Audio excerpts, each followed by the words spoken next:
Hello there, Applebites. This is your Applebite Written Writ Ralph talking to you straight from our show here, The Written Writ. Show where you and I knew, get creative, have fun, and geek out. And of course, Paul is back. Paul, it's great seeing you again. Yeah, I was family stuff extended from the holidays, so can't get away from the kids. Well, that's what happens though during this time period. Like everybody decides to stay around with us for a while longer, and then the next thing you know, it's a month or two of holiday stuff. It's only going to get worse, but that's okay. Enough family, that's why I say. So. Oh man, yeah, folks. I hope you guys have been having fun with your holidays. And it's only 2 weeks till Christmas. 2 weeks. Oh, God. Barely get the lights up in my house.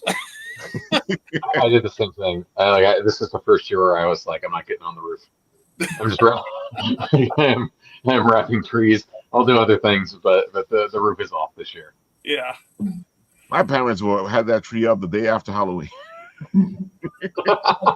I bought this garland, right? And I thought it looked great, but it was so heavy I couldn't attach it to the post on my front porch. Mm-hmm. It was like it was breaking the twine. I couldn't staple it. I said, okay, we got to figure something else out. So we put it on the ground. We made a little grotto for our deers.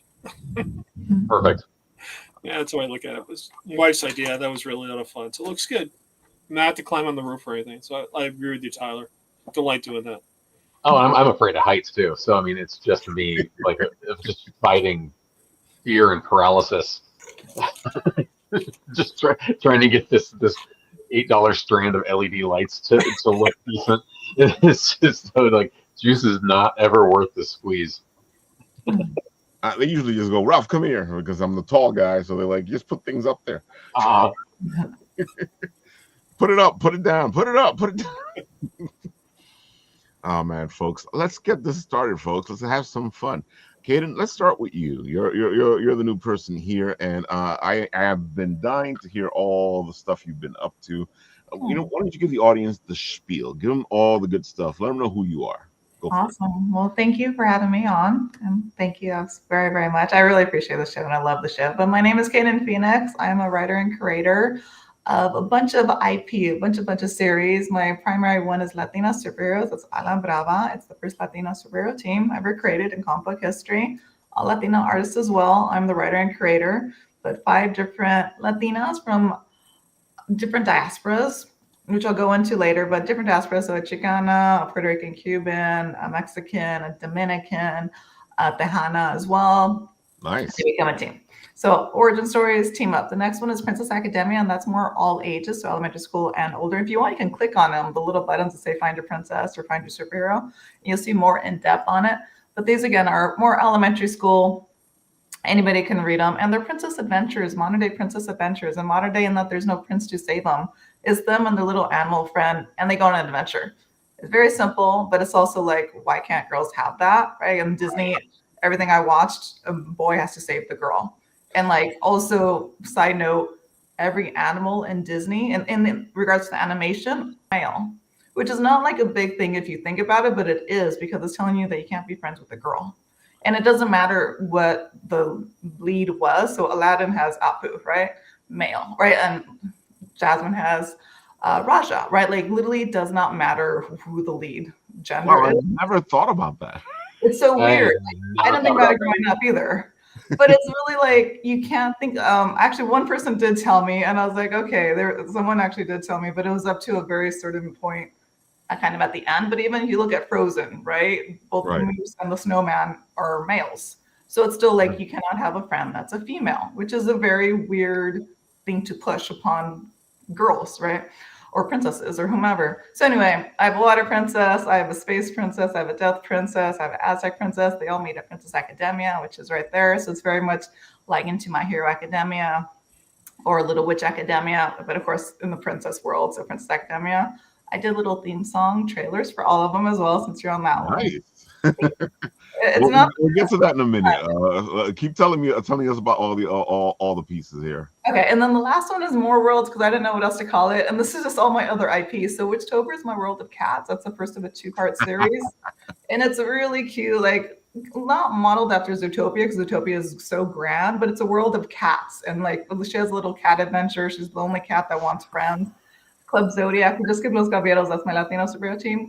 Club Zodiac is my mythological adventure one. So these are triplets, and it's a prophecy that they hadn't have to break. Hecate like disappeared. She was the ruler. She disappeared from this land, and now Hecate. Oh no, the Godiva. Excuse me. Godiva is like, I'm the new ruler. All, anything written about Hecate has to go away. All that jazz. And then this one is completely opposite of everything I was saying. This is more my action adult I was adventure. about to say, I feel like I entered a whole area. That's why I turned black. So this is the It's so fun. diverse. It's great. I love it. Thank you. It's just a whole new world. So these are my assassins. So that's a 3-part trilogy. And my assassin line, Pagan Valley, is my gambler, my poker player, one wild crazy night in Los Angeles. It's a one shot. So it's a one graphic novel. But they're all complete You've been origin busy, stories. girl. Yeah. No, thank you. Body of work. Thank you. I appreciate it. I've been trying to stop. I've been like, okay, finally go back to film and TV land. And like, there's so many fun little things that's like, I can write about this, right? I can do this. And I do want to, but I do really want to live in film and TV wherever we exist in film and TV right now, because it's kind of weird, right, at this moment in time.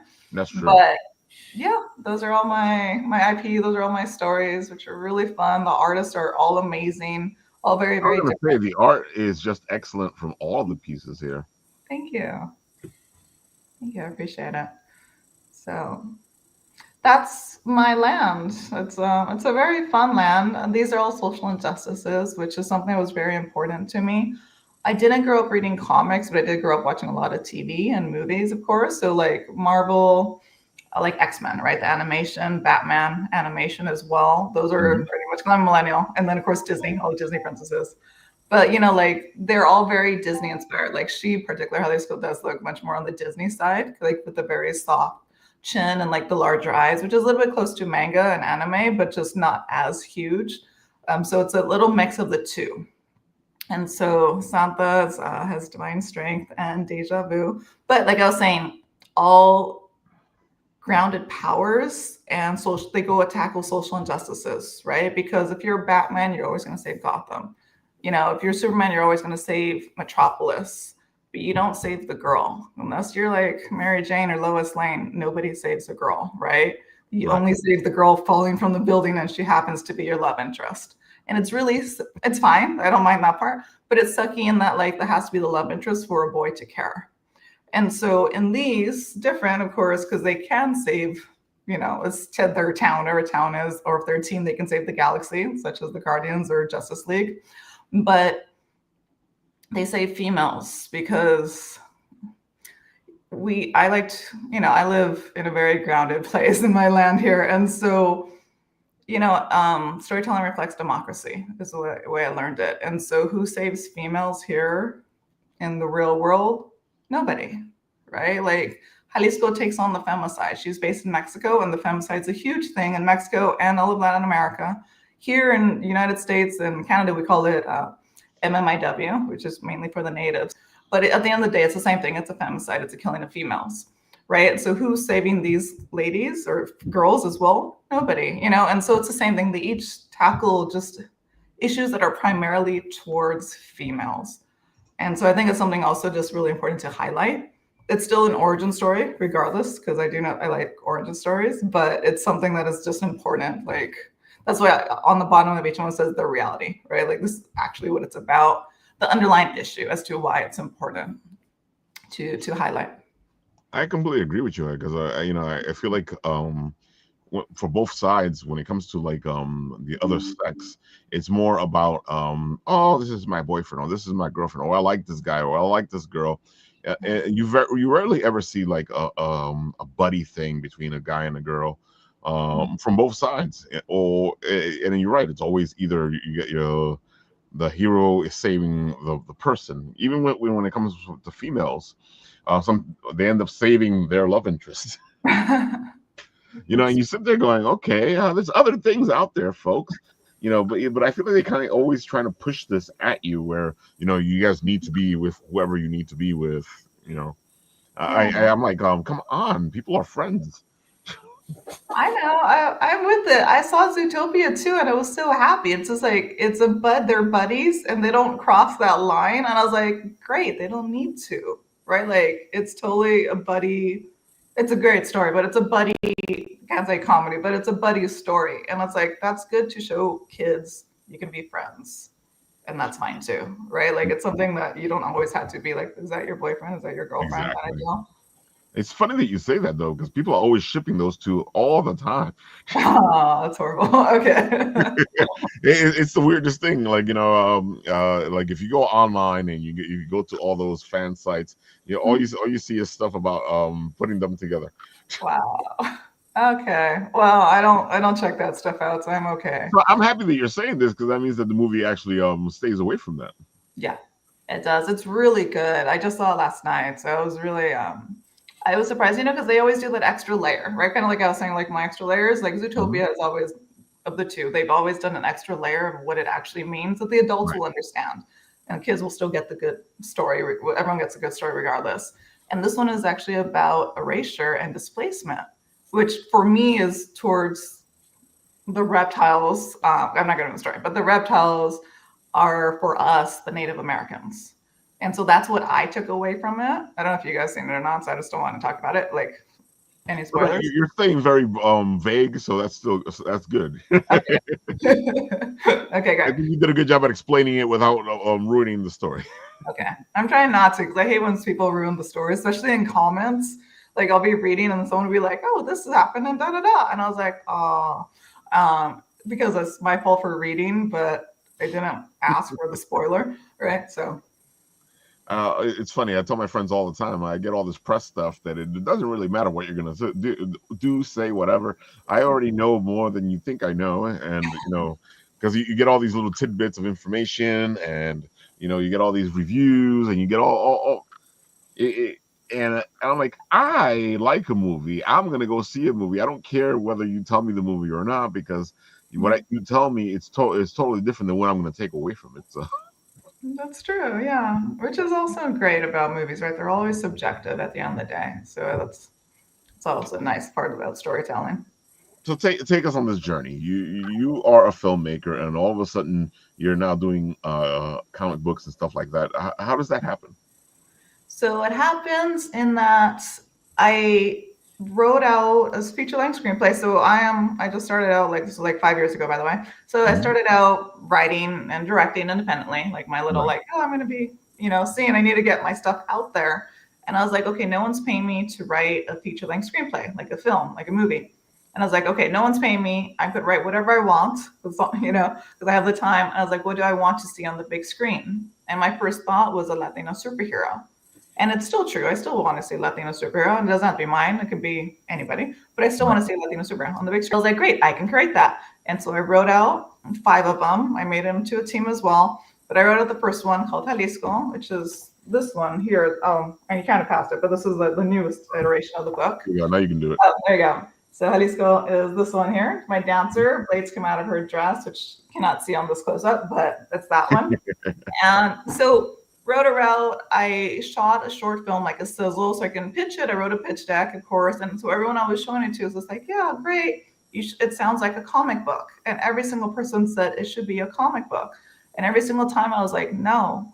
Right. And I was very adamant about it because I didn't I didn't come from this comics. Actually, I hadn't read a comic book till up Right. to this point. And so it wasn't my world at all. Like I grew up film TV, like everybody else, but like I watched 2 movies every weekend with my grandparents. Like that was like my film school, just because my grandparents liked movies. And so I was like, okay, fine. So if people tell me, and I'm very truth by consensus, and so I was like, fine, it should be a comic book. So then I researched, I pivoted, and I was like, I don't know anything about the comic industry. So I was like, comic versus graphic novel, makes the most sense business wise, right? Like 6 little issues or 1 big book or one 100-page book. And so same thing, business wise, what makes the most sense? Are they going to come and see me? Like I'm not obviously Marvel or DC or any of those. Or can you just see me one time? You pay $15, you get the whole story. You don't have to see me again unless you want to, or another. And so like that was all my stuff because I come from business. I'm very business minded as well as creative. And so obviously graphic novel made most sense. It's the same amount like that you're paying for your artist. It's different in regards to the printing, but it's the same overall. It works out. So I wrote one out, and that's kind of how I started. I just started with one. It was myself and every single artist that was on it, my pencil ink color letter. It was all our first book, graphic novel book as well. And so really cool. What the inker told me is like, I was listening to everyone. So she's like, you should do a Google Drive so we can all work off different folders, blah, blah, blah. And I was like, okay, that's a great idea. And I did it and it worked out. It was so smart. I'm so glad somebody knows what they're doing. And so it was great. Like, it was a really great product. I had to read a lot of comic books, all graphic novels on YouTube because I am Truth by Consensus. I was like, what's the top 10 best graphic novels? Right. And so I look at them and it is subjective, but at the end of the day, it is truth by consensus. And so the answer, I don't know now, but the answer back then was like V for Vendetta, The Killing Joke, Watchmen. Is literally anything Alan Moore is kind of like the answer. And I was like, okay, fine. And so I went and started reading a lot of Alan Moore. He's, a little distasteful in some of the stuff, but overall I was like, okay, I'll take it for what it is as to why everyone is saying these are the strongest stories. These are the best stories. It's funny that you mentioned that and Alan Moore and Watchmen, because when he did Watchmen, he was making fun of the comic book industry. Really? Yeah. Watchmen is his idea. He wanted to make fun of the industry and go, this is not what you do. And they've taken the Watchmen and made it into this is what you do. And Alan Moore sits there going, I told you this is not what you do. No. It's funny. So like the Watchmen, like I say, everyone has a critiques on Alan Moore for good reasons, but like the Watchmen, who watches the Watchmen, right? Like that's the theme, right? Because we uphold superheroes as being so great, and so it's like, let me flip it. And like, what are our top 2 things right now? Like, or was on Amazon are The Boys, which is literally who watches The Boys. It's the exact same theme, right? And it's the same. The most powerful is the most evil, right? And then also the animated version of the guy in yellow. I forgot. Invincible. Thank you. It's the exact same thing. It's whoever's the strongest that you uphold is the bad person, is the villain, right? It's literally you guys copied Watchmen. You just made it. You added one extra element to it. Yeah. And I was like, okay, Alan Moore stands the test of time, like because that was where I got it. Yeah. So anyway. I studied all of those, and there's other ones, but I studied as like, okay, why? And then also just in regards to the formatting, because I know nothing about it. And Watchmen is actually the one I studied the most. He did 3x3s. You can't see it here. But, okay, so he did 3x3s, meaning 3 panels across and 3 panels down. Right. And they're very, very uniform, especially on the first page, right? Because the first page of the Watchmen is the little happy face pin, like floating down, like on. And it's such a pretty, like for the Watchmen, it was a zoom out. It was a very, very cool zoom out, but in panels. And so like that stuff was actually really, really cool to study because I come from directing. And so I speak more directly, like those are the shots or the angles. And you just have one panel to say the sentence instead of like, let's do coverage, right? Like what is your one panel where this person's going to say yes or no, right? And so anyway, I studied that a lot. Jalisco is the most uniform. All of them has kind of started being a little bit more dynamic thereafter, but most of Jalisco are 3x3s. Kind of like, I like the uniformity of it. I don't do splash pages. I actually never liked splash pages because it's kind of a waste for me because I don't study it. I don't look at it. I just turn the page. But like something, I took what I liked. I didn't, I took what I thought worked. And I kind of went from there. And then all my artists, I was like, okay, do you want to work on the next book? And they'll say yes or no. And then I was like, okay, do you have any other artists you refer? And they all referred their other artists. So it was really easy. After I got my first set of artists from Jalisco, all the rest of them are all friends of each other. So like they hold each other, they hold each other accountable. They work together. Like it was so nice. Like there was never any problems because we all worked from home, right? Like of course. And so like it was really during the pandemic, yeah. Huh? Especially during the pandemic, you're all working from Yeah, like we had to, but it's also like I'm not gonna pay for an office where we can all just work looking at our desks. Makes no sense, like regardless. So it was really nice. Everyone got their deadline. I did a really nice buffer deadline, like it was a 6-month deadline, so for 60 pages. So they can do their other jobs as well as come back. And as long as they got their pages in, I really didn't care when they turned it in. And they were all good on it. Actually every single person met their deadline and they were on it. So I got very lucky with my artists. They're really great. What part of the country are you from, Kayden? I am from Los Angeles, America. Okay. Yeah, very cool. Yeah, and that's what I'm trying to figure out for myself in terms of trying to get more resources. So I think it's, I'm fortunate. I'm near an art school that's for cartooning, so I might have to tap these guys because I really need help. And so this is inspiring to me. I mean, you've sourced out what you needed to do to get your job done, and that's really great. So thank you. I found them all on Instagram. I didn't know any artists walking in the door. I found the tone that I liked. Like I literally just went through Instagram and I started screenshotting or saving, but then I got lazy and started just screenshotting. I was like, I like the style, right? Which is, they all look the same style, but they're all different artists. Like I have 5 different artists. And so, but they're close enough in regards to style. I gotta say, you did a great job of doing that because, I've seen books where, they try to do that, but you can tell that the art styles are way different than they should be. Yeah, no, they're really good. And the same thing, I had my little tone board, right? I was just like, and I wrote them, can you do this style? Like I looked at their profiles and it's close enough. And then, you approach them, say, I'm doing Latina superhero, Can you match the style? And they'll say yes or no. And then I actually didn't do a test page on any of them, but technically they could have done a test page. But like, I don't know, they got it, right? And after we started doing concept, and then the only person I had to kind of not even like say a note to was one time the chins was too pointy because she leaned a little bit more towards manga than Disney. And that's an easy fix. That's just soften the chin, right? And which she did, and it was fine. But they're great. Like artists are so great. They can take adjustments really, really well. And so I got very, very fortunate with all of them. Only good artists can. So once you have egos, you have to worry about. Yeah, so I got lucky with my very good artists. That's good. I know I've heard horror stories, but I feel like you're doing everything the way it should be done, because I find that what happens is a lot of people they go, I'm going to do a comic, and they don't do any research. They just do a comic and they do it the hard way, because then they're learning as they go. It sounds to me like you sat there and said, okay, I want to do this. This is what I want to accomplish. How do I accomplish that? And then you went and you studied all the bits and pieces. It goes, oh, I like this and I like this. I want to do this, but I want to do this my way. And I'm really happy with the fact that you actually sat there, did the research, did your thing. And I wish that a lot more people were like you and stuff, because they just jump into the water. And then they're like, I don't understand why it's not doing what I wanted to do. Yeah, no, it's tough. Like I even studied, to be fair, I studied how to write comic books, and I can't write comic books.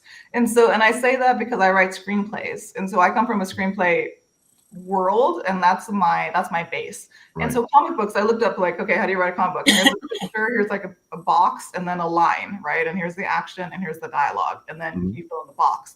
And then it's repeated underneath, right, for X amount of sheets. And I was like, that's fine and dandy, but I'm not an artist, And so it's one of those and I care about story, not saying everyone else does not care about story. I'm just saying I care about story, and I write out screenplays. And so what I did, I wrote out my screenplay, and then I did a storyboard. And it's a very, very horrible, scary stick figure storyboard. But I did it. I know those. All you need, really. That's really all you need. So. Yeah, and so it's because I needed to contract my artist, and so I had to know how many pages it was before I was like, okay, I'm gonna hire you for X amount of pages. Yeah. Right, and so I was because really I did X amount of panels per page, I know, and I did the whole story. It's so boring, the most boring thing in the world. But I did all of it. I converted my script into various stick figures with the notes underneath, of course, so they can understand what's going on. But here's the dialogue box. They know they don't need to fill the background, right? Little things. but enough that they understood like profile or two shot or whatever. It helped me, same thing for the business side. So here's your contract. You're doing X amount of pages plus 6 chapter covers and 1 cover. Right. And so they sign it. Right. So we're all on the same page. And the rule I gave them, which I've always been like this, as I was saying, if you can make the angle better, then you can change my shot, meaning the photo, the image. Mm-hmm. They can't change the writing. That's the only rule they cannot change, of course, because they're not writers, but they are artists, and they're much better artists than me. And so that was my only rule: is if you can make the shot better, you can change it. And so you're relying on their expertise, their level, their stuff, because and that's a good rule. Thank you. But you're very much like a Jim Shooter. I mean, he was huge in the industry. He was a writer and an editor, and you were actually doing both, which is phenomenal. That's great. Thank you. I randomly met Jim Shooter at El Paso Comic Con years, like 2 or 3 years ago. He was there. We were both guests, and of course, everyone knew who he was. And I was just over there down the aisle by myself. But he was he wasn't charging. Yeah, which I thought was super cool. They brought posters, Marvel, I believe Marvel. Marvel brought posters, and he wasn't even charging for signatures or anything. He was just sat there, and if you showed up with anything, he would just sign it. Like he had to write one of the best Avengers stories ever. It was great. I mean, I was growing up reading that, and it's just like, this is really cool. And I didn't have any idea what was a good book or not at the time, because I was like, 14? I have no clue. So it was really, he was amazing. Yeah, you start piecing that back together. Like when you get older and you look back at the books you liked as a kid, and you start finding the common denominators. Yeah. Like I just discovered the other day, apparently Mike Zeck is my favorite cover artist of all time. But I never knew who he was until I started looking back and connecting the dots there. Yeah, and Jim Shooter's just a legend. Yeah, Jim Shooter was amazing. So I saw him there and I said hi, right? I didn't go get signature or whatever. And then I saw him again at the airport. Like we were literally leaving at the exact same airport at the exact same time. And I was just like, you got to stop running into me, right? And so we had a conversation, we had a drink at the airport, and then never saw him again. But what a nice gentleman. Like, that was a really great experience. Yeah, it was a great loss to the industry after he passed away. Yeah. Really a cool guy. Yeah.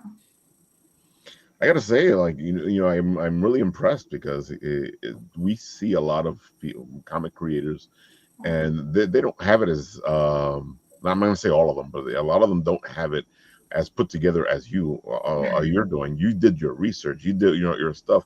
You even figured out how much am I gonna pay these artists, and you figured out how to see what you needed in order to make sure that your story was told. These are all important things, but a lot of creators don't do any of this. Wow. Yeah, no, I come from a business sense of mind. Like, I am very creative, but like at the end of the day, if you don't make money, it's a hobby, right? And that's fine if you're doing it as a hobby. That's cool. But I want to make money off the money that I'm putting in, right? Like, it is a business for me. And so it's like, okay, what is my PPU? I had to get like 2,000 of each edition. I'm sorry, of each one of my books. I ordered 2,000, and it was overseas. Some of them were here, but overseas is cheaper before all this, of course. But and it's like, does it make sense? My PPU is low. I sell them at 15 or 7.5 if it's wholesale, like to comic stores. Do I still make money on it? Otherwise, why am I doing it? And so the answer is yes, I make money on it. So it's good, right? It's just like, does it make sense? If not, you have to make it make sense. So I had to do 2,000 instead of 1,000, right? So I can make a good profit margin between each one. I'm happy you're saying all that, because in my writing shows, one of the things that I ask always is, why are you writing? And, if you're writing just to write, that's different. But if you're writing to make money, then it's a whole other thing, and it's a whole other job. Because people think it's just writing, and it's not it right now, because you're talking about 10 hats you're wearing trying to make this work. You have to. And then I always say, like, because I go to a lot of schools and all this junk, it's just like, I'm an entrepreneur, right? So if you do good, it is because of you. But if you fail, it is because of you, right? And so, like, you better do one of those two, and you better do it good.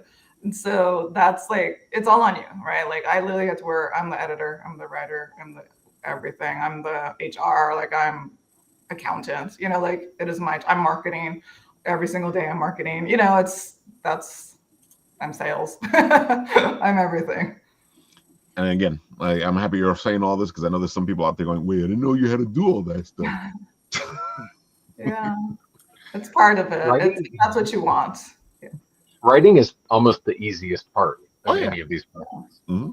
Like, and it's so it doesn't seem to make sense to people outside of it because they think the writing part is some like born with natural skill. And like that should be easy, and it'll just sell itself.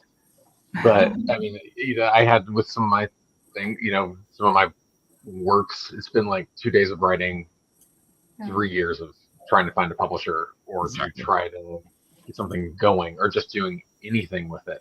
And it is that part where it's like the little like hidden secret, like it's almost like the dirty secret of actually being considered a professional writer or artist. I mean, artist is the same way. Like we were sort of discussing, like TikTok and Instagram and all these things that kind of are forced to do, but really don't want to, because you're just trying to sell yourself, and that's it. And like you just said about entrepreneurship, you're the only one who's going to be selling yourself. So you either do it right or you do it wrong, but it's on you. And it's just like I just want to make this thing. Like I just want to do the fun part. And there's so much that is essentially not fun, but in today's world necessary. Yeah. Yeah, absolutely. When I was younger, some producer said, he was talking to all of us, like the audience or whatever. He's just like, remember, it's show business. Half of it is show, that's the creative, and half of it is business. And you need to have both. And it always stuck with me. And I was like, good, because I am very business, right? Like I'm very creative, but like you can sit around talking and doing this, this, and this. But if there's no one there selling it, it really doesn't matter, And so you have to. You got to put yourself out there and go to the cons and go to the signings and talk online saying hi, da da da. You're doing the song and dance. Like I did that for every Kickstarter. Absolutely hate it, but I got greenlit. Like saying it's just like I can't complain. It works. And helped offset the cost a little bit. Helps offset some of the cost, which is great. And so like I can't complain about a system that works, unfortunately. I'm also happy that you're saying that because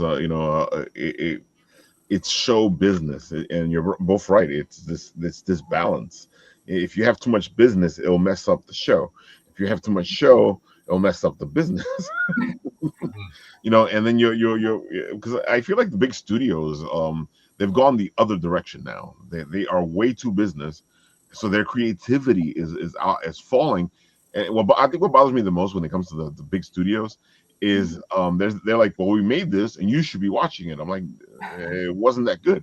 Why would I be watching? Yeah, that's a trend I've noticed over and over again.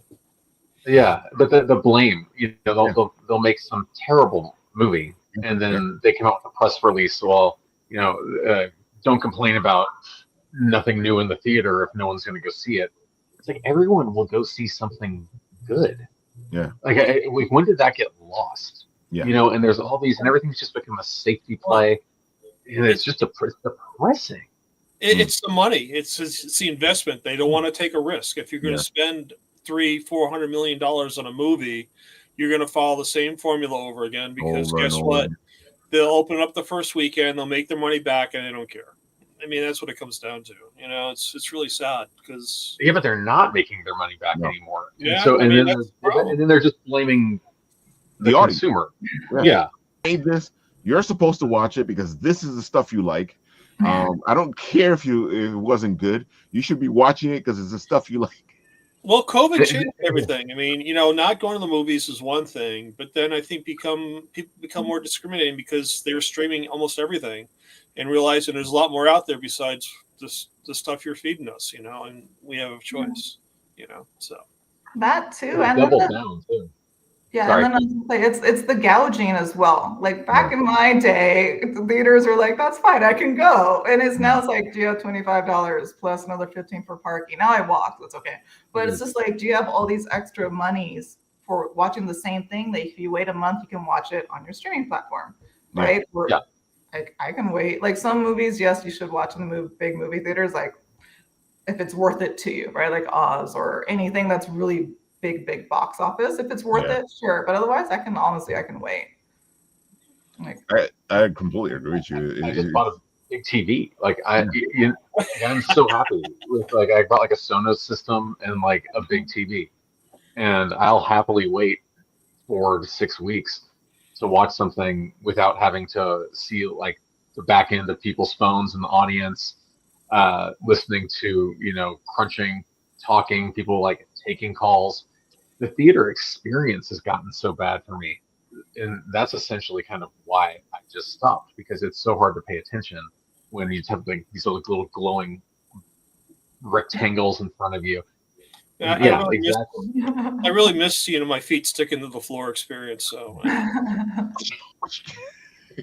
gotta say, like, there's movies that I have to see in the theater. There's movies that I agree with you, Kayden. There's just all these movies that you look at it and you go, I got to experience. Like, dude, Avengers Endgame, it's a movie you have to experience in the theater, especially that scene where there's a bunch of scenes when it comes to that movie, or like the one I like to say all the time is Die Hard.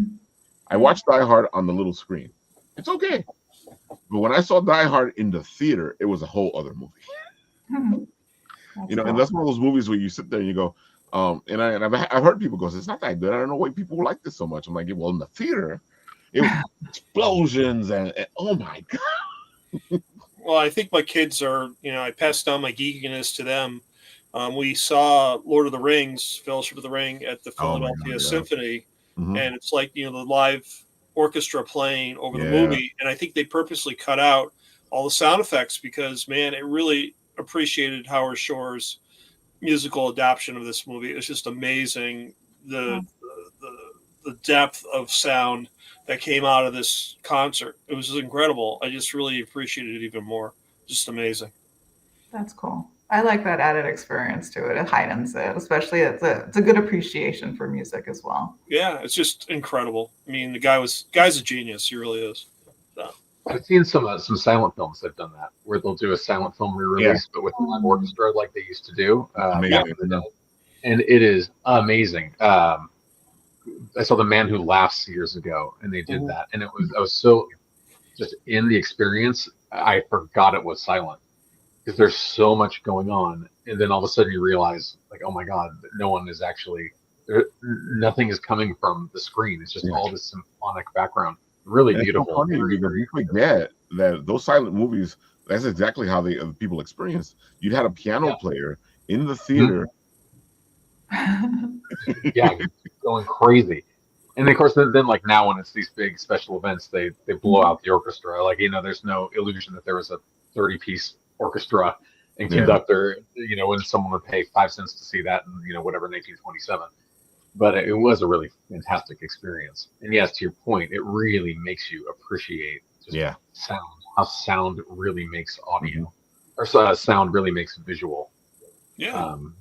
Much totally better. Agree with that. Yep. Son of Saint is over here going, I bought a Snicker. It was delicious. Wait, what are we talking about? You want explosions? Spend 10 minutes with my 3-year-old twins. And it's like, ooh, Victor Hugo. I'd love to watch that in the theater. But I feel like we've lost that whole experience. Like, I know that James Cameron is trying to do that now with Avatar. Yeah. And he's trying to make you go into the theater to watch the next part, which is coming out soon too. But to watch the next part of the thing he did twice. But I gotta say, it may be the same thing, the same beautiful thing. It is a beautiful thing, but again, it goes back to that point where it's like visuals are so advanced now that there's nothing special about CGI spectacular visuals. And I did this. I was a special effects artist for over a decade, and I remember someone's analysis of Revenge of the Sith, and they said when there's a visual effect in every shot, they stop being special effects. And granted, Avatar is beautiful, but it's just Dances with Wolves. It's just Ferngully. It's just Avatar 1. It's The Last Samurai. Unless there's some spectacular twist coming in this third one, that's not enough to get me to see something. Like, I'm not impressed by visuals anymore. I'd rather watch something shot on an iPhone that kept me engaged versus something that's just eye candy while my brain's rotting. And it sounds pessimistic, but it's like you want to get me to the theater, actually entertain me with content, Exactly. not just lights. See, that's the whole thing. That's the heart of what we're getting at, is the fact that we've gotten to the point now where it was like, look at this, and it's all like a magician now, because look at this, don't pay attention to anything else, just look at this. Well, remember, it was like And you sit there Waterworld. going, You're like, but the story sucks, and you're like, don't pay attention to the story. yeah, ignore the story. Or like Waterworld. Remember when Waterworld came out and it was like the first movie that was like $160 million because they because the story in the hurricane, and so everyone went to see it because it was $160 million movie. No one went to see it because they wanted to see Waterworld. I agree with you, Tyler. In regards to the CGI, it is boring, and it's not new, right? Like, I like seeing humans in reality, right? Like, we like emotion as storytellers, especially CGI junk. I'm kind of over that because it's been done a million times over, and it's great. But I'm going to ask you, do you like seeing it in animation? So have you seen the Demon Slayer one, the castle, the one that they go into the demon world, like the newest one that just came out in theaters? I haven't seen it. Okay, and animation I still do enjoy. Yeah. The novelty of it hasn't hit me as much, but I think also because I wasn't so exposed to it. I guess having that be my life for so long was another piece of, like, it's just hyper analysis of visual effects as well. And so you also can see where things are like theoretically wrong. Yeah. And so you watch these things and you're like, and you kind of hit the little bits of it. Yeah. But also something that was so magical, like when you'd watch like Return of the Jedi or The Empire Strikes Back as a kid, was you'd watch this thing and the awe was the how do they do it. Yeah. And it was a mystery, like, how do they do it? And even how they do it is fascinating, since some scenes, you can have an AT-AT that's this big, and in some it's this big, but extreme close-ups is huge, or there's just a big head. There's this big riddle that's being unraveled as you're listening to them, how they explain.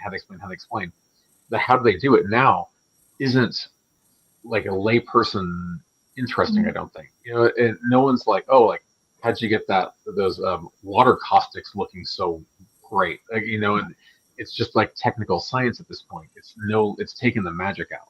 I gotta say, it's funny because I like I like practical effects better. I like the whole practical aspect of things better. And the more I deal with cosplayers, the more I'm sitting there going, dude, Hollywood needs to hire the cosplayers because they're doing a better job without CGI, with these costumes, to make things happen the way we're imagining that they're happening in the comics. Yeah. There's been times where I saw a cosplayer do a character way better than Hollywood does it with CGI.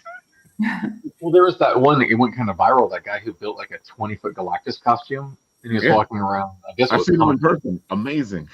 Yeah, I mean, spectacular. And I don't even know how you'd move around in that. I mean, I can't even imagine the engineering involved in creating something like that. That was actually functional and wearable. Mm-hmm. And that wouldn't really pass for, like, you couldn't substitute. You get like a Godzilla effect. Like, you can't really do like the man in rubber suit thing. But I always thought that CGI and practical worked best together. Yeah. And it's not like CGI at a certain point became the answer to things. Everything. Like in movies where it's like, well, we don't have their suit design done. Like, we'll just replace all the suits later. It just became this answer instead of a artistic a value piece to it. Like when you watch Jurassic Park for the first time, like, your jaw drops when you see a Brontosaurus. It's like, this is the first time you're seeing a Brontosaurus. I mean, granted, like, science changed around it, but some of those dinosaurs are very different. But it's like, you go to the theater and you see this Brontosaurus that's filling the screen. It's like, this is probably the closest I will ever get in my lifetime to seeing a Brontosaurus. And like, mouth open, amazing. But then you just watch these movies that are not even shot on sets anymore. No. It's just shot in a green room, and the characters are just people in green holding sticks with eyeline balls on top. And it's fundamentally gone. It's changed. There's always that comparison. And I was fortunate enough to have worked on the second Pirates of the Caribbean film. And it's funny how that still, nearly 20 years later, people refer to as like the high benchmark of visual effects. I agree. Well, it's the Man, best film movie. for Pirates of the Caribbean in my mind. So that was so much fun. That movie, it was great. It was a great movie to work on too. I mean, I didn't work on set. I was at Industrial Light and Magic, but it was just like everyone was excited about it. A big team, you know, and they don't even have big teams anymore, you know, and it's all like little teams and outsourcing. And I think that's part of the problem is you don't get an answer to things when you have little teams in 20 time zones and you're just kind of piecing it together, and then all of a sudden it's like, hurry up for our 3-hour movie. Or they rely completely on their CGI, which is where I feel like Marvel is completely gone in that direction now. It's all about the CGI, and then when the CGI isn't up to par, they get upset because people call them out on it. You're like, dude, that CGI sucked, man. Well, that was the thing with MODOK. I don't remember which one he was in. I think Ant-Man. Yeah, it was the Ant-Man movie. Yeah. Yeah. And again, I've seen somebody do that. A MODOK, fantastic cosplay. Oh, yeah. Much better than that one, I can tell you. Oh man, folks, you know we always geek out here. Tyler, why don't you tell the people all the good stuff about what you do? Since we've already dipped into you, you might as well give the audience the idea of who you are. Go for it. Sure. Yeah. So basically, so there's my site. So a couple of years ago, I kind of went over and started doing more consultation work after, I guess it's been about 25 years just working in entertainment industry across film, visual effects. I did some on-set work, feature animation at DreamWorks. I went over to work in licensing for a little while at Sega. Did a couple of video games. I've worked in doing approvals at least for comic series. I wrote 3 children's books. And my last sort of adventure, the last couple of years I spent in the toy industry, most recently as a founding creative director for a company called Paragon Effects Group, which made replicas of movie props. So they're strictly an adult-focused toy company who did movie prop replicas. And I love those. Yeah, they're so, yeah. I mean, if it's, I have this weird, I don't know what you would call it. I don't like necessarily displaying things I worked on. You know, I don't know what it is. Like, I recently just gave away, because I've sculpted like 40 or 50 action figures, and I just gave away the box of samples to a like a youth program. You know, I was like, these like young kids that don't have toys, like these are just in the box. I don't need to be reminded of what I've worked on. But like otherwise, these shelves behind me would just be full of stuff because some of it's really cool. It's just this weird quirk where I can't display it. I don't know. Maybe it just feels egotistical. It makes sense though. Yeah. It's like a PTSD, Tyler. Is it like PTSD? When so you get the deadline type thing is like coming back to me. I can't take it anymore. Oh. Well, it is. And sometimes it is that, where something will be so cool, and I just remember like how much work the 40 emails I sent back and forth to the factory over what shade of purple a part was, and it's just like it ruined it. And I just don't want to look at it anymore. And there's these points where, like, there's this weird, it's like this big arc where when you're working on these projects, there's like the peak part where you're the most in love with it, but you still have to get to here, and by the time you get to here, you just hate it. It's just like this whole timeline of a falling in and out of love relationship. And so then, like, I left that industry just because of that sort of, there's some burnout there. And everyone thinks, much like writing, it's like, and it used to drive me nuts when people would come up to me and they're like, you work in the toy industry? You must never work a day in your life. Oh my God. I have no idea. And they mean it well. And so you can't get like, it's just like, you know what, you get up at 5 a.m. and send emails to factories and get things sent to you overnight that are totally different from the photos that was sent, and it's it just got to be a little bit of like I needed to step back and reevaluate, like, do I really love this? And so I took a step back. I started doing more consultation work, a lot more work with startups, just like tech startups. I do it through Stanford University. Stanford University has a startup accelerator called StartX. And I mentor at both. And so I started really trying to push for more work with StartX and just sort of seeing what's going on in the startup world. And so I'm on some advisor boards through there now, and just trying to kind of focus more on like the part of all of this, which I really loved at the core, was storytelling. And like you said, Kayden, it's a business. Like I'd love to tell stories, but these stories need to keep me alive at a certain point. And so it's like, how can we create stories that are satisfying? Oh gosh, sorry. I just adopted this cat. And Yay! she's super needy. She's very, very needy. And she's like straight off the streets. She's like a little street kitten, and then just needs constant attention. And so I sort of found this way now where it's like, how can I kind of have my love of story be both fulfilling, kind of like spiritually and creatively, but also keep me and my family afloat. And so that's sort of been my focus now, is while I'm trying to still do these things like my kids' books, I'm talking to I changed publishers. I'm in talks with a new publisher right now. I've been trying to get them greenlit for an animated series, but no one's greenlighting anything right now. It's crazy. It's so hard getting anything greenlit. And so this is sort of a way where it's like scratching that itch and kind of giving me this, I kind of want to tip my needle more into like the professional business world and sort of see if I can meet with creative 50-50 versus how it's been so far, which is probably, like 95-5. I gotta say, like, it's been interesting to see, even from the little time I've known you, how far you've come from all that, and you really like shook things up. It's funny. Like my whole career has ended up this way because of shakeups. There's I have like the world's shortest attention span for things.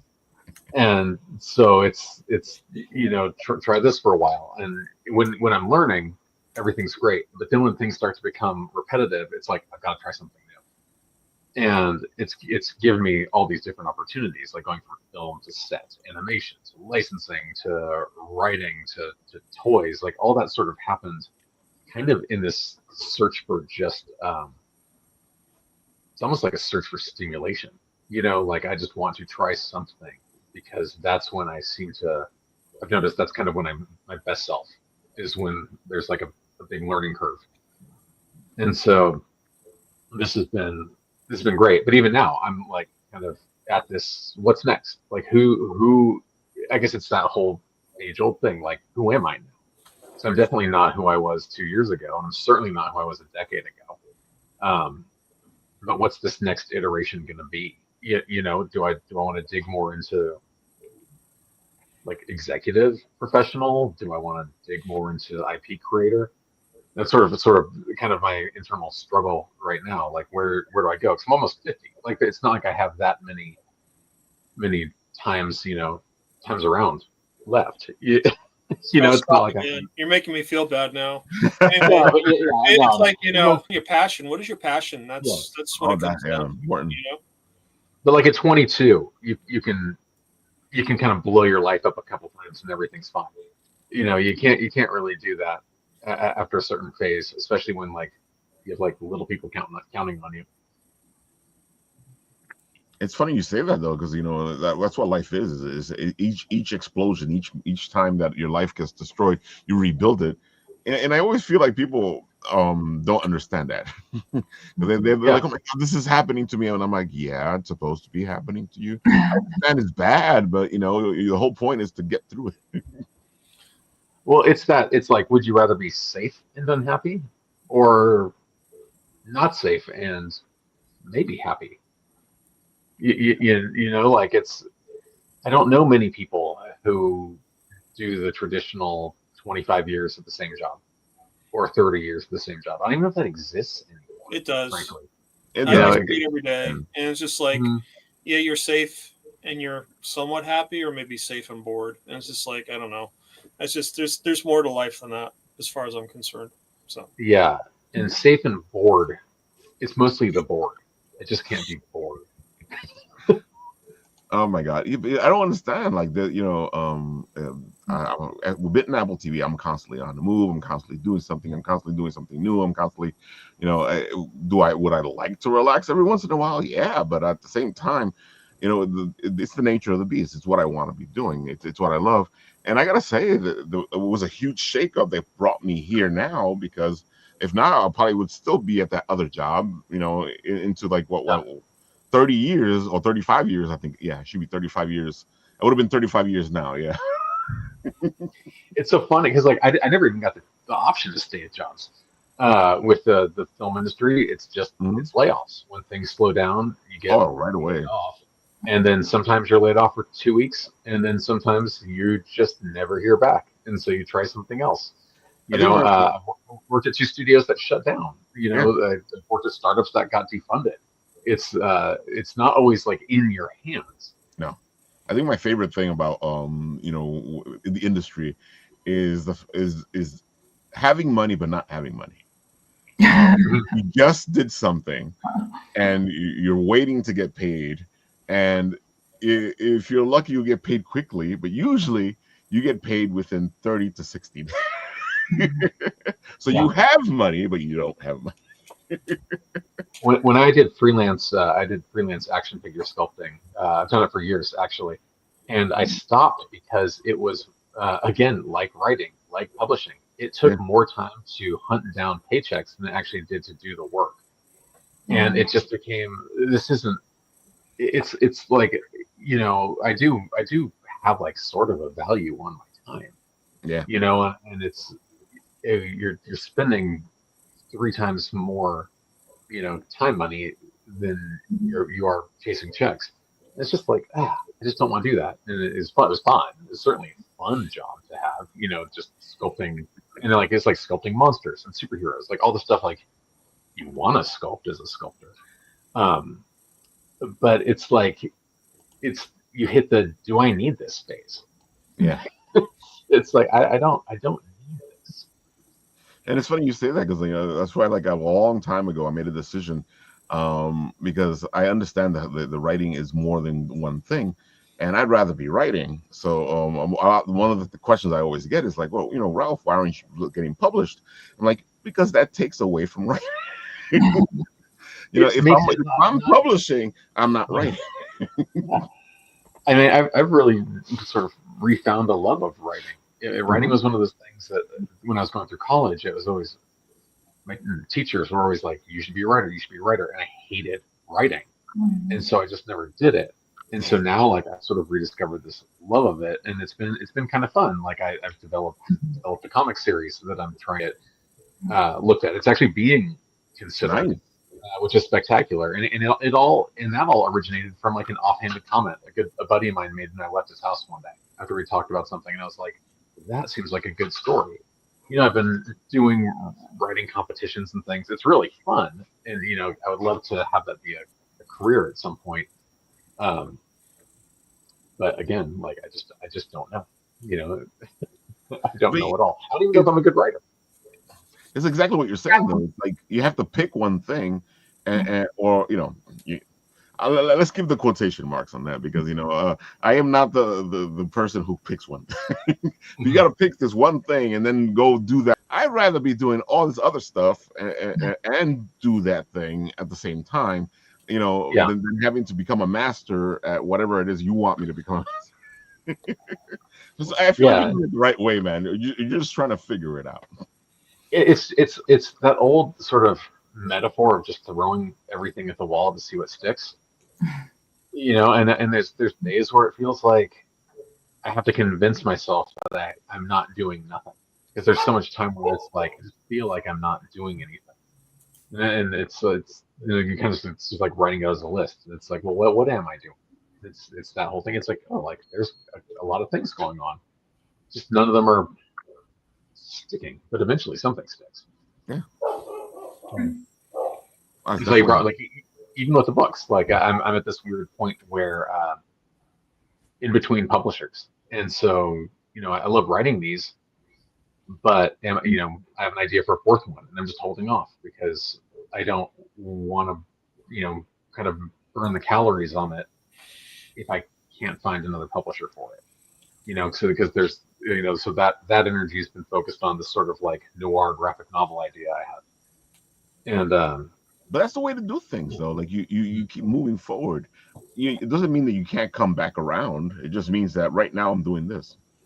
Yeah, and it's I've really enjoyed. It's funny. I sort of fell back in love with the comic book, just medium. About a year ago, I really started digging back into comics and remembering how much I loved them. And it's funny because I've worked with so many people who've worked in comics, and it's like, of course, when I'm working with none of them, now is the time that I decide that I want to start doing them. So, yep, that's how it works. Yeah, timing's never in my strong suit. So, but it's been fun. Like, I'm just having a lot of fun with it, and I think that sort of says the most. Where it's like, this feels like a natural transition. Well, we believe in your book because I like bringing you back to talk about your books. And to talk to you because you're a great geek out there. Yeah, I know. I'm like the king of going overtime on your show. Now, don't worry. Today we're all talking. We're all geeking. We're all doing our thing. Folks, if you haven't gotten these books, you should go check them out. These are fantastic little books, especially the Yule Ghoul. Yeah, thank you. That's my Christmas book. This all started out just as the Rest of Peace was my first one. And it was just, I had a young daughter who loved books, and she wouldn't go to sleep until I'd read 5 or 6 a night, and I kind of got to that. I think I could do this, and it's like, write what you love. I love monsters, I love monsters, and I love Halloween, and so I just wrote a monster book about Halloween, and then I forget. Oh, so that actually got some interest from a publisher, which I didn't end up going with. But they kind of said, like, you need to build this world out. You need to show us that you can create more. And so then, like, what do? It kind of became like monster holiday parties. Like, how do monsters celebrate holidays that aren't Halloween? How do you celebrate Christmas if you're a monster? And then how do you have, Just a Ghoul in Love is essentially a Valentine's Day story. But they're all kind of about, insecurity. Like a Ghoul in Love, the ghoul doesn't know how to talk to this girl ghoul that he's in love with, and so all the other monsters kind of they're pushing their way on it. Like Dracula's very like intense, and you have to just stare at her and like just hypnotize her. And the Wolfman's like, he kind of, it comes out like a dog where he's like, oh, just like rub your head on her arm. Like that's how we show you love. And so it's mostly about just sort of trusting yourself. And that's sort of kind of the underlying, because I don't go like message heavy. But I do kind of like to have that, you're fine how you are. The whole purpose of the Christmas book is the ghoul's afraid that his friends, because he likes Christmas more than Halloween. Like, that's it. Like, so what's he going to do? He's going to just have a party anyway and see who comes. Yeah, that's what you do. This is what you do. You gotta just do what you do, folks. Do what you do. Just make yourself happy and see who shows up for it. That's actually that's been the theme today, is do what you do. Yeah, well, it's funny because I do talk to people about, and I'll even go do little guest lecture spots here and there, like at my daughter's school for author days. And that's the question I always get. And I assume you all, if you do writing, you all get that same question. Like, how do you choose? Yeah. And it's always just been write what you want to read. If you don't write what you want to read, it turns out insincere. If you're writing for a cause you don't necessarily believe in, or a trend you don't really care about, but you think it's going to sell, it's not going to be sincere. No. If you write what you love, even if it's as silly as like monsters at Christmas, at least that you were true to yourself, and I think it does show in the work. It does. One of the things I always tell people is, what I look for when I'm looking at people, especially conventions or like online, like I was just saying to you, it's this thing. Like, I saw your superhero girls, and I was like, wait a minute, this is interesting.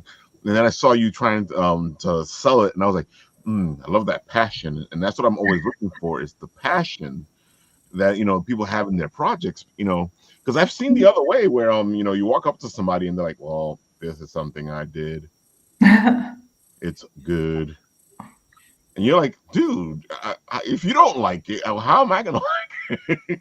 Well, Yeah, you're coming back to, it's all about the why, right? Yeah. It's why do I want to do this, and Exactly. this is it. Yeah, I Speaking of that thing about like you want explosions, like come spend time with my kids. Like I just thought like my office is underneath my I daughter's saw you room. looking up. I thought you were just doing the Brady Bunch thing.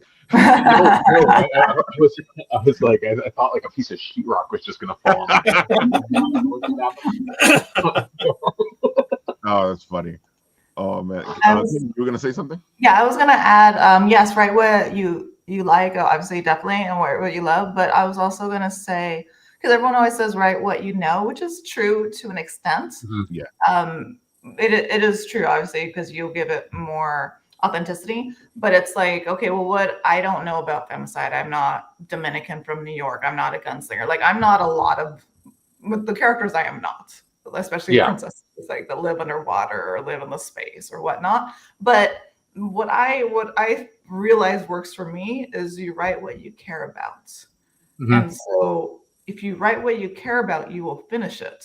And that is the main reason why you write what you care about. So like me, I care about justice and I care about equality. And so that's why all these are so freaking dark on the dark, just the themes of it, because of that reason. Femicide, it's not personal. I don't know anybody, but I can research it and it hurts me. And I will try to give it justice as best as I can. Right. This one actually takes on ice, which I wrote a few years ago. Sasanta, my Texan girl, she goes up against ice, and ice is Elena Chavez Estevez, who personifies, for everyone else that knows, ice. Right. Anyone that goes against her gets put in the detention center. Very, very simple, because it's still a kid's story, like older kids, but it's still a kid's story. But everyone else, adults, we understand what's going on. Yeah. And so it's like, I care about that stuff. It's not necessarily personal, like firsthand or secondhand experience to me, but it's something that I will finish for sure. I will finish it and I'll research it because I have to. You have to research it to give it justice.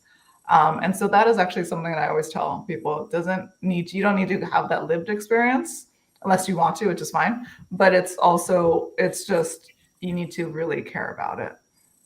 See, it comes back to the sincerity. Yes. Even though you haven't lived it, it is sincere, and you're putting sincerity in the work.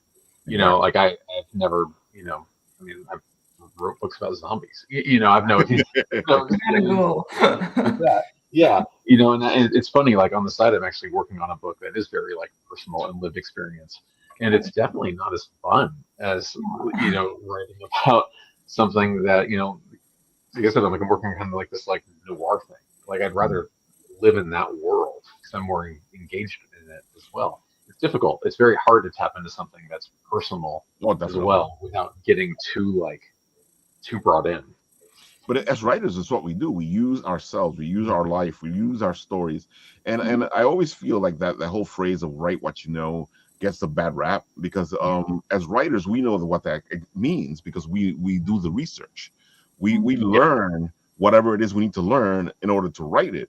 So it becomes write what you know because you know it, because you researched it, because you cared about it, because there's something there, and Kayden's exactly right. There's something there that attaches to you to whatever it is you're doing. And that's why you're writing what you know, because you know this, and now you're giving a piece of yourself into it. And I really do feel like, because a lot of writers come up to me and go, "But this is right I know." I'm like, yeah, but it means more than, there's a bigger picture, folks. Come on. I feel like people like hear something and they stay here instead of looking. I'm like, you need to look, you need to research, you need to live. Yeah. I agree. It's the literal taking of things. I saw someone who said. Well, it's like that. What's that post? I just saw a post where it was like partial quotes that are taken out of context today, and it's like master of none or imitation. Which is funny because that one you're saying right there, which is something we're talking about now, is actually the opposite. It's better to be a master of many things than it is to be a master of one. And that's the second part of the quote. Exactly. Just like they say, like, what is it, like, replication or imitation is the sincerest form of flattery. And everyone always talks about that part, and the rest of the quote is like that mediocrity can give to greatness. Like it's actually like very demeaning, but like no one says that part. No, And because they don't want that, that's dude. As somebody who's studied the Bible, it bugs me out when people like take a phrase from the Bible and then they throw it at you, and I'm sitting there, I'm like, and usually it's funny because I've studied the Bible. So they'll throw it at me, and then I'm like, but what? But doesn't it also say? And as soon as you start doing that, people get weirded out and they get upset. They don't want to talk to you. I'm like, look, man, you brought this shit up. Don't give it to me. So if you don't want to talk about it, don't give it to me. Religion and politics, I stay away from both. Yeah, you have to though, because people get upset. But Exactly. I'm always reactive. You throw it at me, I am gonna give it back to you. That's fair. That's fair. So if you don't want to talk about it, don't throw it at me. Yeah, but it is fair, and it is like when you look at a redacted sheet, they're like, especially like in politics, they're like, well, here's the proof, but there's just like 12 words, and the rest is all black cube. You can make that say whatever you want. Exactly. It doesn't mean that that's what's on the page. And people are very good at conveniently throwing quotes at, people always try to make themselves right. Well, yeah, they think a quote validates their opinion. So, Paul, why don't you tell these people what you've been doing? Because Paul has something interesting he's working on. Go for it, Paul. Yeah, so this came out of COVID. I saw what my kids are going through with virtual learning, so I wanted to come up with a way to make learning history fun. And so I came up with this project called Time Enforcers. Started back in 2020, and I've always loved video games. I've always loved comic books. And I said, why can't we make an interactive digital comic and video game that's a role-playing video game that makes learning history fun? And it's really the whole premise for why I came with this idea. Mm-hmm. Unfortunately, I'm not a programmer, so I had to learn the programming myself. I'm a marketing guy, so that tends to be the little easier part. But it's been an experience. I love it. It's something that is a passion of mine now. I can't get enough of doing it. And the first episode is available on the app stores. And that was, from what I hear, a very large undertaking. And I did it myself and found out, you can do things if you're persistent and resilient. And so I just enjoy this project so much. It just really is meant to have kids come in, have a comic book experience, play some video games, but also learn while they play. It's about gamifying this whole understanding of history, which I'm finding out a lot of people aren't doing. History is being left by the wayside. Everything is STEM and mathematics, or even learning English as a language. And that's really sad to me, because I think the more we overlook history, the more we're going to find more problems than it's worth. Because if you understand something that happened before that didn't work, why would you try and do it if it's not going to work again? So it's really trying to get kids into history, find a fascination with something they like, and then pursue it more. I'm really finding out more things about this project as I go along, understanding people who came before us that I didn't know about. And I'm finding a lot of this information just on this show. I mean, I'm meeting a lot of people that that I'm engaging with, and they're bringing to light several people that lived before us that really had an impact on our lives we just don't even realize. And so that's another fascination that I have with this project. So Time Enforcers basically is, you have a group of individuals that are trying to protect the timeline, and you have the Galactic Space Time Consortium, headed by C.T. Haugens, who is right there on the screen, who is actually based on an actual scientist from history, Christian Haugens, and H.G. Wells, who's the executive director, who everyone knows who H.G. Wells is. But basically, these guys form the Galactic Space Time Consortium, and they have a cadre of heroes available to them called the Time Enforcers that will seek out and try and correct the timeline wherever it's being coming into jeopardy. And so we have our main character, who's the evil guy, Chronolith, who's looking to disrupt the whole timeline because he really believes that being able to control time, space, and reality, he'll be able to bend it to his will and have fun ruling over everyone. So it's up to time enforcers to stop him. And the first episode deals with feudal Japan. And my main character that I have for this version of the game is Kaizen. He symbolizes samurai warriors during feudal Japan. And you learn a little bit about feudal Japan as you go through the game. And why did I choose feudal Japan? Because I like the Seven Samurai and Magnificent Seven. That's why I chose that. So I thought samurais were cool, and why not, get kids into samurais more? So that's really the premise behind episode 1. We're currently working on episode 2 now, and it's really exciting. We're expanding it out. We're expanding more characters. We're introducing Amelia Earhart, who I found to be a phenomenal entrepreneur as well as a pilot. We're also introducing a new character called Nico Time, who's actually his inspiration came from the film noir characters of the Sam Spades and the Philip Marlowes. And, Nick is going to appear in all grayscale the whole time. And I really want to focus on that whole aspect of film noir. So what better way to make a character film noir is make him grayscale all the time. And then we'll be featuring Togo, who is actually the sled dog who ran the Serum Run in 1925 to help kids with diphtheria in Alaska. So he'll be a part of the group. And then the fourth character I'm adding is actually Maisie. She's a character I created just recently. She actually works on Amelia's plane. She's a mechanic, but she has a degree from MIT and with an advanced degree from Caltech. So you have to be able to know something about temporal dynamics if you're going to be starting creating, planes that can fly across time barriers. So this is really a passion project of mine because I'm taking comic books and just blowing up time with it. I said there's really no guardrails to this. I really want to make this a fun experience for kids. And I think with the pace that I have set up for them, it's really meant to be a slower pace. I really like the idea of the old comic book styles like the Adam Wests and the Burt Wards of the world with Batman from the 60s. It's this part of the inspiration that I had behind this whole concept of the game. And like I said, it's been a wild ride, and love attending the cons. Love going. I just recently did EdTech Week as well as the NJEA conference, and the reaction I got from the educators was phenomenal. They just feel that this is something that's badly needed. So I'm just looking forward to drive forward as much as I can and get more content created for this. Great. Thank you.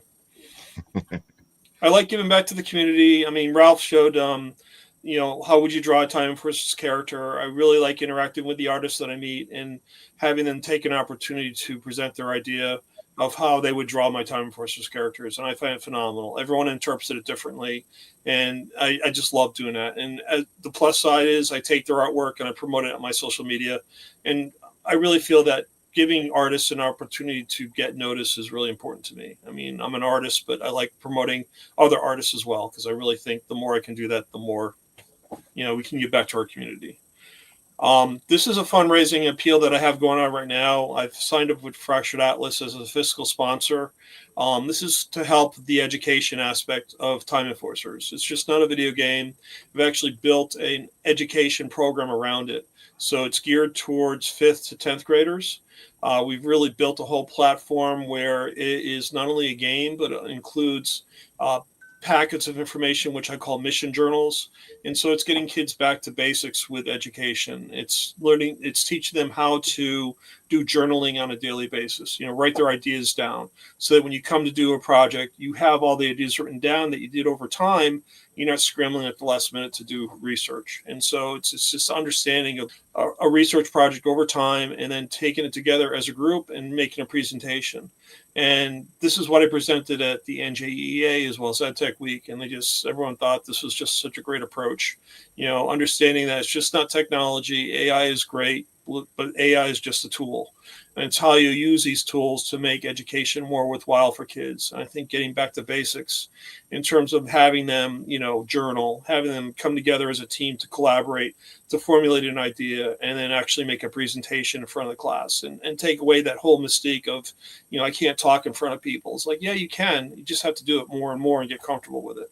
And it's just get kids understanding that, yeah, we can do this. Anyone can do it. And it's really having that student agency for them to really investigate things on their own, which is really what I find the appeal for this whole project.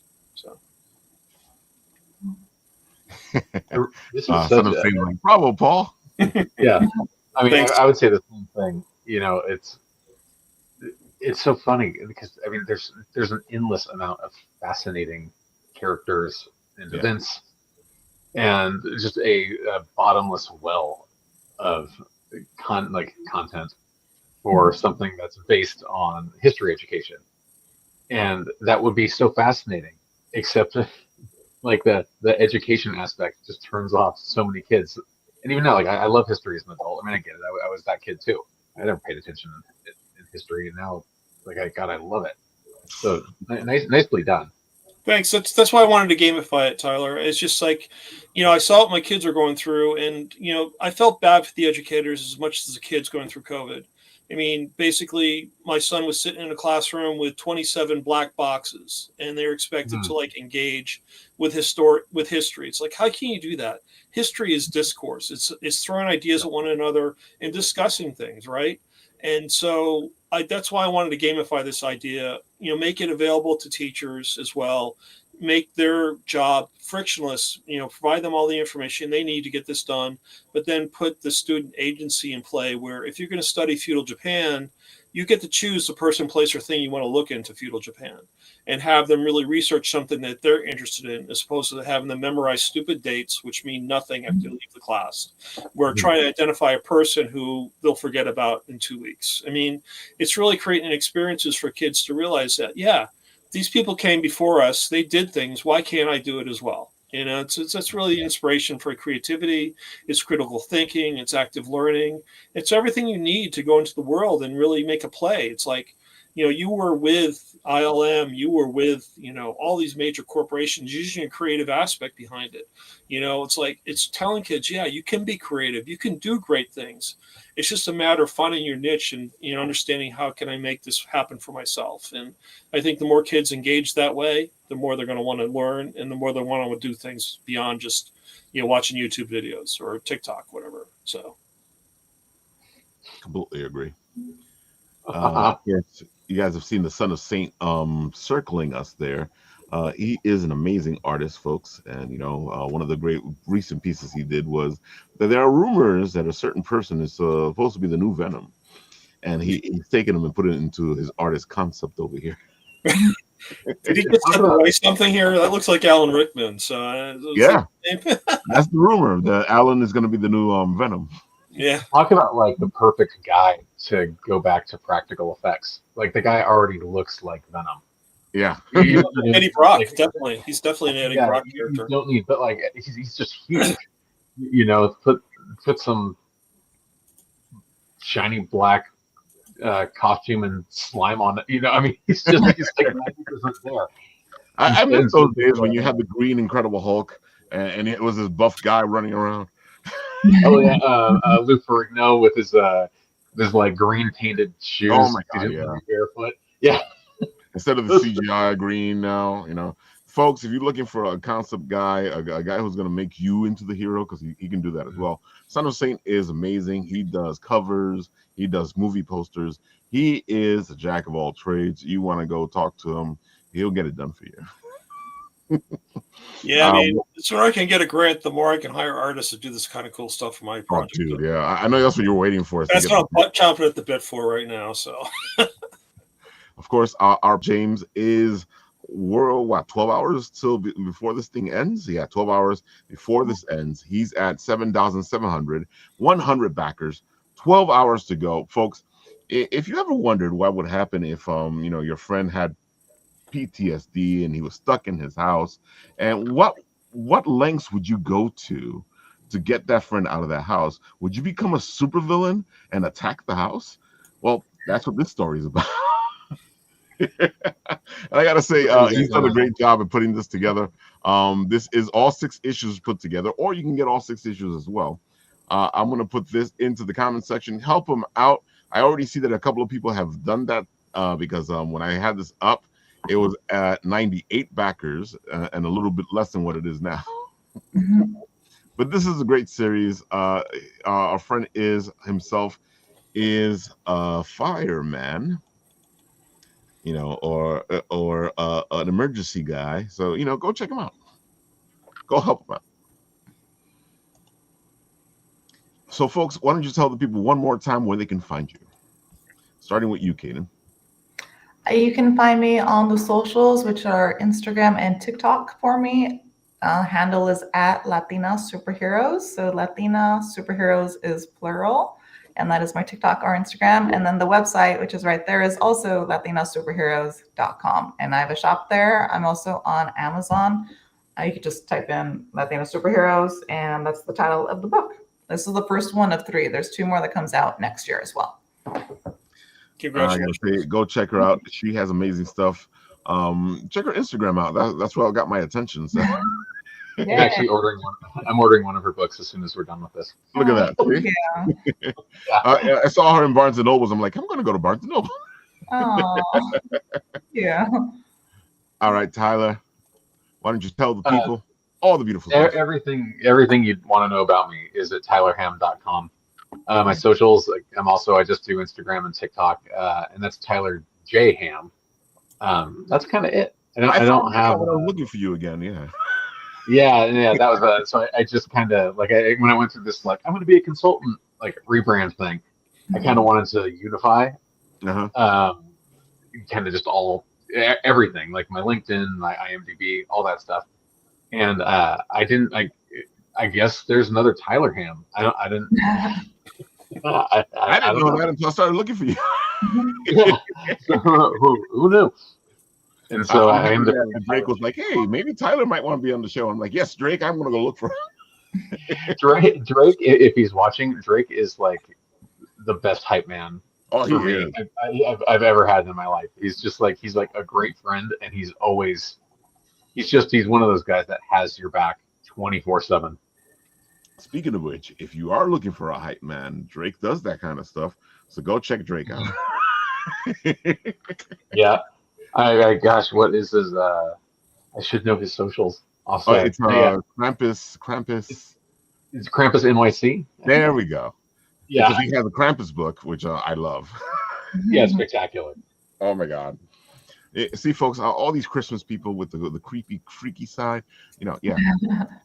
Speaking of which, soon we will be doing our Bitten Apple Christmas ghost stories. So be ready for some spooktacular stuff happening in December when we reveal some interesting ghost stories. And who knows, Krampus might make an appearance. I want to get on one of your ghost story shows. I love ghost stories. I have a bunch of them myself. You think you can get a ghost? Can't even talk now. You think you can get a Christmas ghost story ready in 2 weeks?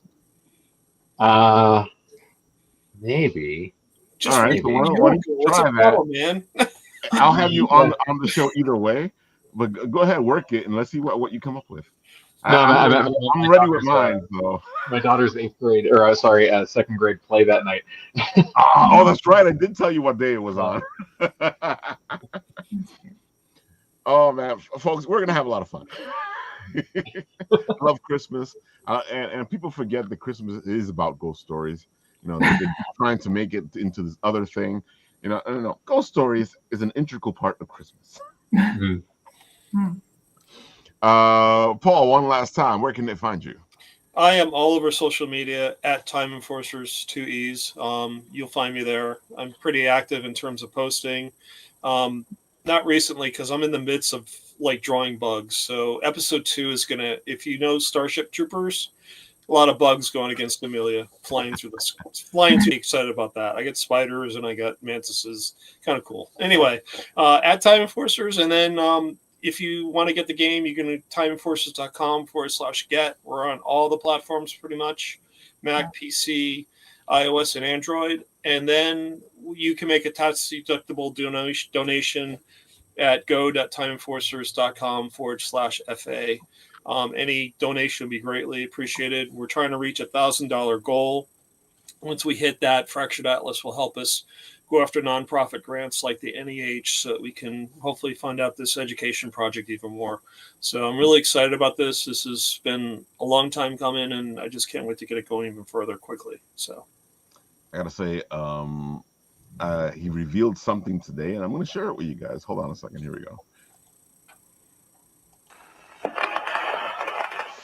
Los Angeles, the city of angels, 1947. The war's over, but the streets still feel like they're fighting somewhere. Something sinister. Air steak with the whiz from Pan's 24, all you can eat blue plate special, hot asphalt and bad intentions. Neon signs buzz and flicker, casting purple and green halos into the puddles. Ripples that shift the wrong way, like the streets casting reflections of someone or something that should not belong here. That's where you'll find me, Nick of Time, detective, time enforcer, and the guy they call when history's about to get itself into a knot. Some folks say I'm as tough as a $2 steak, and they're not wrong. But I've got a soft spot for the ones worth saving, the lost souls, the underdogs, the ones who never got their fair shake. I've chased crooks down back alleys, across oceans, and through centuries. And I've learned one thing: time's got teeth. Bite the wrong way, and it'll chew you up quick and spit you right back out. But me, I keep my rules close, my friends closer, and my watch wound tight. Because in this city, and in this job, if you're not watching the clock, you're already out of time.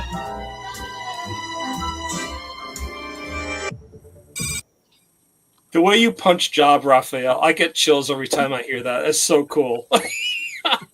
Yeah, I Paul just got me some love it, good man. stuff, and you know me and my noir detectives. I love noir detectives. That's why when Tyler was like, I'm like, what? What'd you say? You said what? I have to send you this treatment because it's another one of those ones where I did Well, it. And I was dude, like, I would love to check it out because I am was a like, big noir detective fan, as you guys yeah. know. No, I'll email it over to you. Oh, sounds good. And I want to do one more thing because we did say we were going to do it. And we're going to show off. Let's see. It's back down here. Is this the superheroes? Yeah, this is the superheroes. There it goes. And boom. All right. So we're going to play a little bit here. If you want to say something, Kayden, go ahead. Go ahead and make it bigger. It'll come up on YouTube if you click it. Yeah. I'm about to press it. It'll get bigger and it'll send me over there. Okay, cool. Hold on. So it's concepts that I did. So off AI, off VO3. Hold on. And then the bottom right, yeah.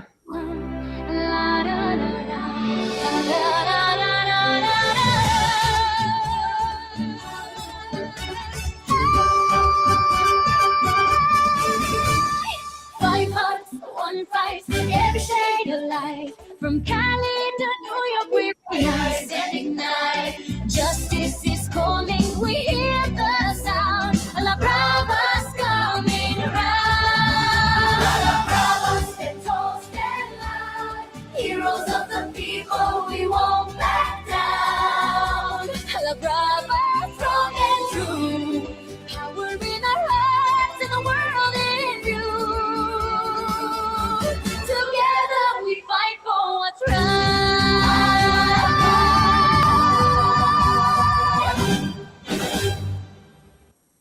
Love it. It's cute. Yeah. Yay. Thank you. really nicely done. Really nicely done. Thank Nicely done.